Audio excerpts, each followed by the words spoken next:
หันสายมีผู้ใดแน่วันนี้ตื่นนอนมาแล้วโบตอนสวยนี่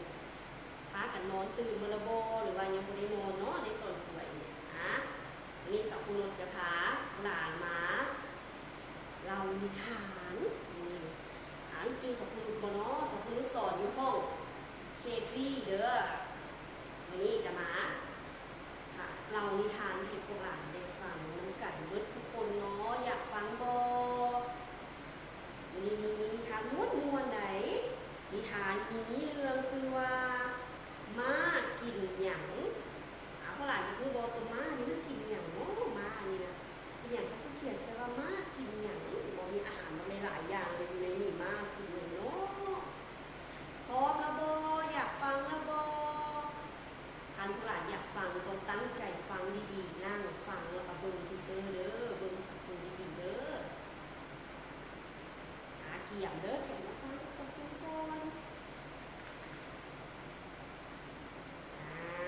โอ้เปิดออกมาก็เห็นห้างค้าเนี่ยเนาะมีห้างขายเครื่องไม่ใหญ่กว้างเลยนี่นะเห็นบ่นี่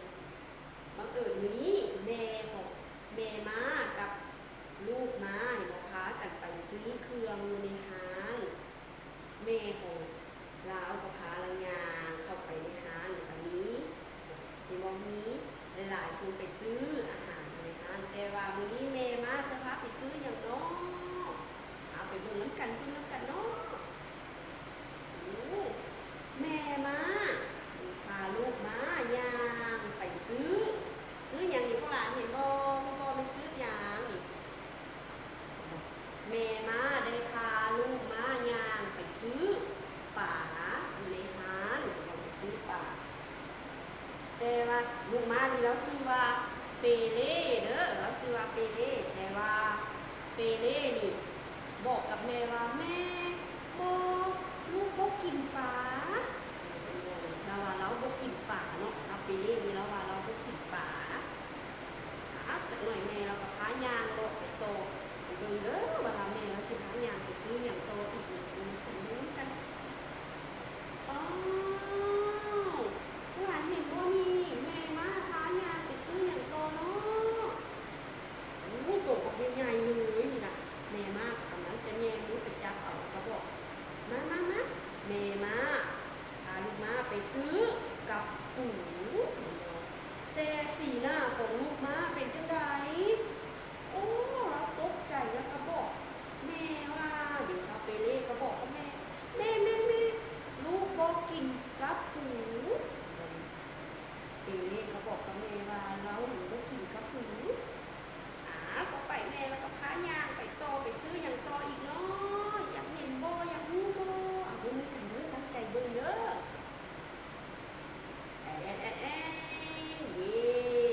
เราก็ดึงเสื้อแม่เราไว้นะมีพูดแม่เราพาไปซื้ออย่างนี้ว่าเห็นบ่แม่เราพาไปซื้ออย่างรู้ไหมแล้วแม่เราพาไปซื้อไก่ตุ่มแบบใหญ่ๆเลยแต่ว่าเปเล่ก็เอาหมูเสร็จหน้าให้อีกแม่ลูกโบกินไก่หรอวะเราบอกแม่แล้วแม่ลูกโบกินไก่โอ้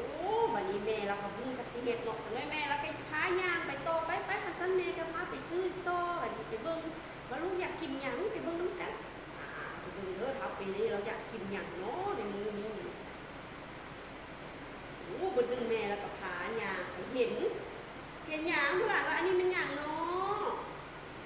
โอ้อันนี้แม่หมากปีผู้หลานไปกินบ่หมากปีแม่แล้วก็ยืนหมากปีใส่ให้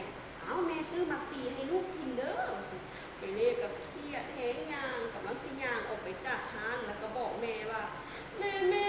ลูกโบกินหมากปีเราบอกเราโบกินหมากปีผู้หลานว่าไปเรียกสิกินอย่างไร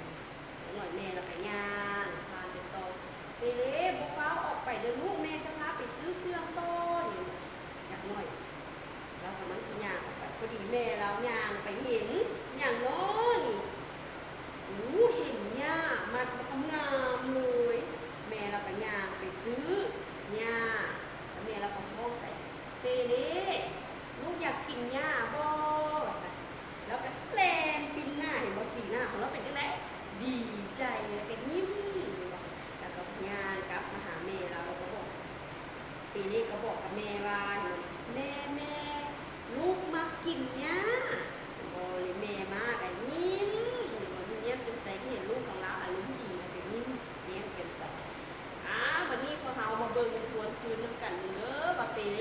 กกินหยังเห็นบ่ดิ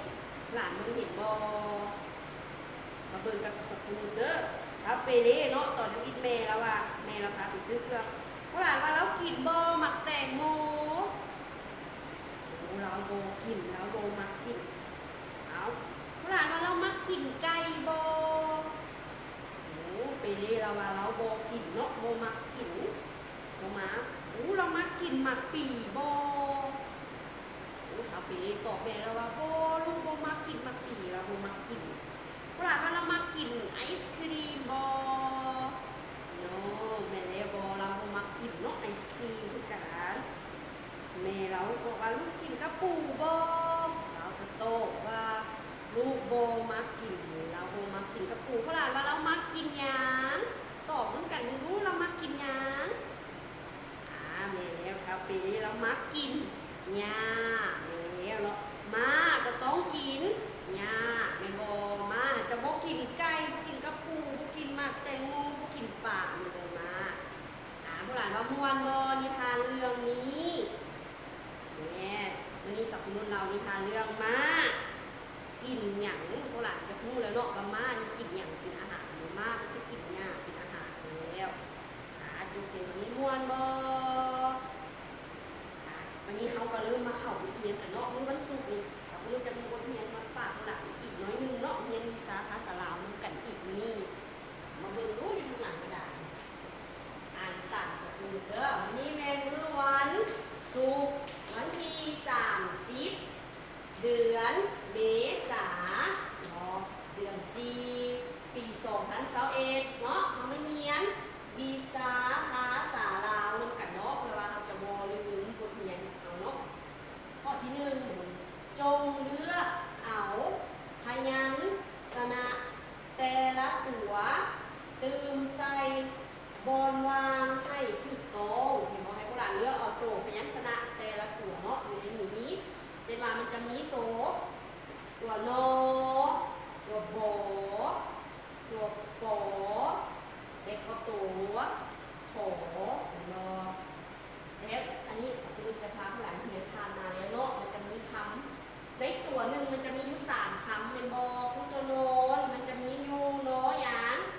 นออ่อนนอนนอนนออ่านานานออกนกนกบอคือบอมันจะมีบอแบ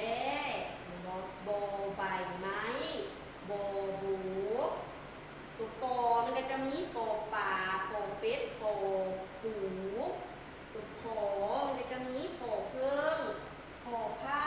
ปอไทยมอมาเบิ่งรูปกันเด้อให้พวกหลานเติมตัวพยัญชนะใส่บนวางนี่ตามรูปนี่ให้มันถูกต้องเด้อมาเบิ่งพวกหลานว่านี่เป็นรูปอย่างเนาะมันยังรูปกะปูออกเสียงโตยังปูแม่นปอปูเห็นบอที่ใส่ตัวปอเนาะเดี๋ยวเอาตัวปอมาตื่นใส่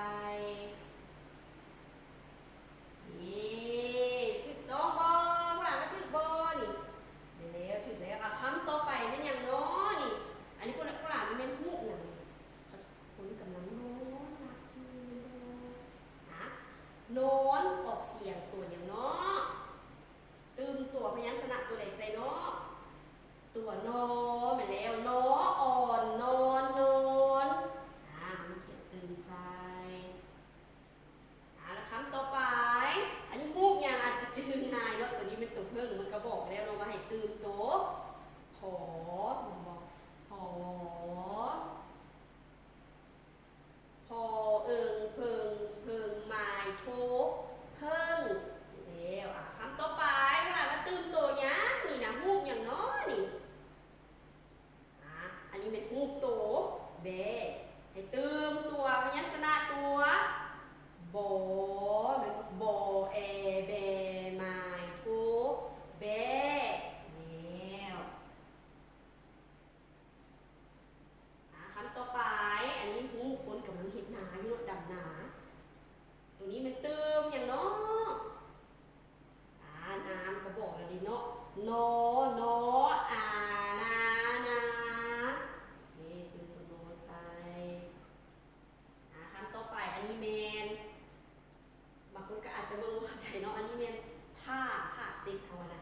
ผ้านี่ตื่มโต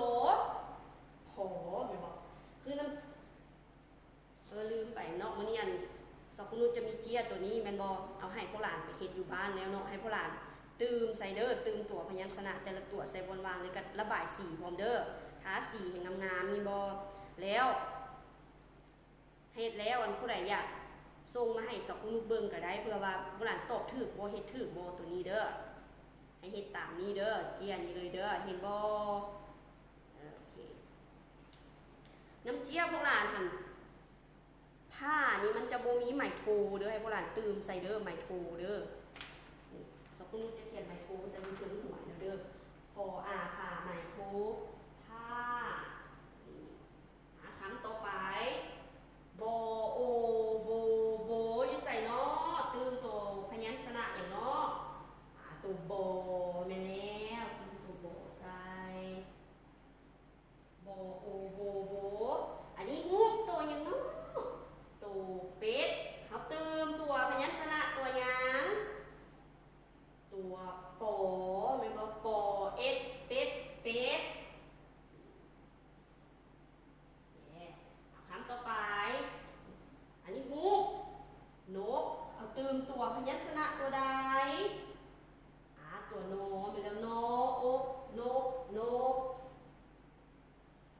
คำต่อไปอันนี้ใบไม้อาจจะฮูแล้วเนาะว่าเป็นตื่มตัวอย่างเนาะใบแล้วเป็นตัวโ